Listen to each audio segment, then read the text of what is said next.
আপনি কোথাও বাড়িতে গিয়েছেন, কারো বাড়িতে, ওইখানে যা আছে তরকারি সব আপনাকে দিয়ে দিয়েছে। তখন আপনার তো যে তরকারিটা মজা লাগে, এটা কী করি আমি বেশি খাওয়ার চেষ্টা করি। আর সব যদি আমি নিজে খেয়ে ফেলি, আমাকে বুঝতে হবে যে বাড়িতে কিন্তু আরও সদস্য আছে, তারা কিন্তু খাবে। যদি আমি খুব অবিবেচক মেহমান হই, তাহলে তো যেটা ভালো লাগছে সেটা পুরোটা খেয়ে ফেলবো।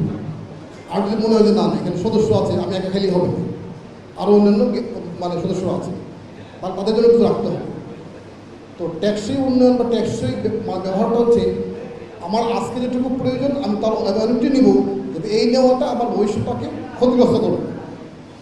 আজকে এই যে ধরেন বিশ্ব পর্যটন দিবস, আমরা যে মেসেজটা দিতে চাই সেটা হলো এই সিলেট যেটাকে আমরা বলি প্রকৃতি কন্যা, এই প্রকৃতি কন্যাকে আল্লাহ তাআলা এত বেশি নিয়ামত দিয়েছেন। শুধু আজকের দিনে আমরা একটাই ওয়াদা করতে চাই, একটাই কমিটমেন্ট করতে চাই, সেটা হলো যে আমাদের এই সৃষ্টিকর্তার এই নিয়ামতগুলি বা এই যে সৌন্দর্যগুলো আমাদেরকে দিয়েছেন, এগুলোকে আমরা সংরক্ষণ করব। কারণ এই যে ধরুন আমি একটা উদাহরণ দিই, যে আমার কাছে যে কোনো পাথর আছে, সাদা পাথর, এটা যদি ভেঙে নিয়ে খেয়ে ফেলি তো শেষ। আর যদি আমি এটাকে দেখে ইনকাম করতে পারি, তাহলে এখানে শত সহস্র মানুষ দেখতে আসবে।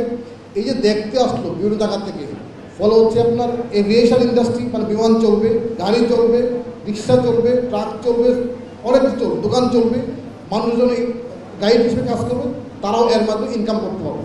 ফলে আপনি দেখেন এই যে জিনিসগুলি, এই নেচার প্রকৃতিকে আমরা ব্যবহার করি কিন্তু কি সবাই সমৃদ্ধ হচ্ছে। আর যদি নষ্ট করে ফেলি তাহলে থাকবে না, কারণ সৃষ্টিকর্তার নিয়ামত নষ্ট করে ফেললে এই নিয়ামত থাকে না, এটি তো নিয়ম নেই। তো আমি আজকের দিনে আপনাদের সবাইকে অনুরোধ করবো, এখানে যারা স্টুডেন্ট আছেন সবাই মিলে আমরা যে আমাদের প্রাকৃতিক সৌন্দর্যকে রক্ষণ রাখবো, পরিবেশ রক্ষণ রাখবো, এবং আমাদের যে সমস্ত ন্যাচারাল রিসোর্সগুলো আছে সেইগুলোকে কোনোভাবেই আমরা ক্ষতিগ্রস্ত হতে দেব না।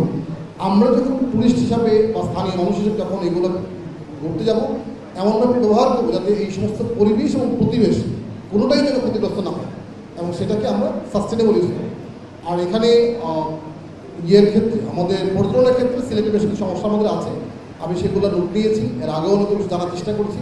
তার মধ্যে একটা হচ্ছে রোড কমিউনিকেশন থেকে শুরু করে অনেকগুলো বিষয় আমরা সরকারের সমস্ত দপ্তরে কথা বলছি, চেষ্টা করতেছি।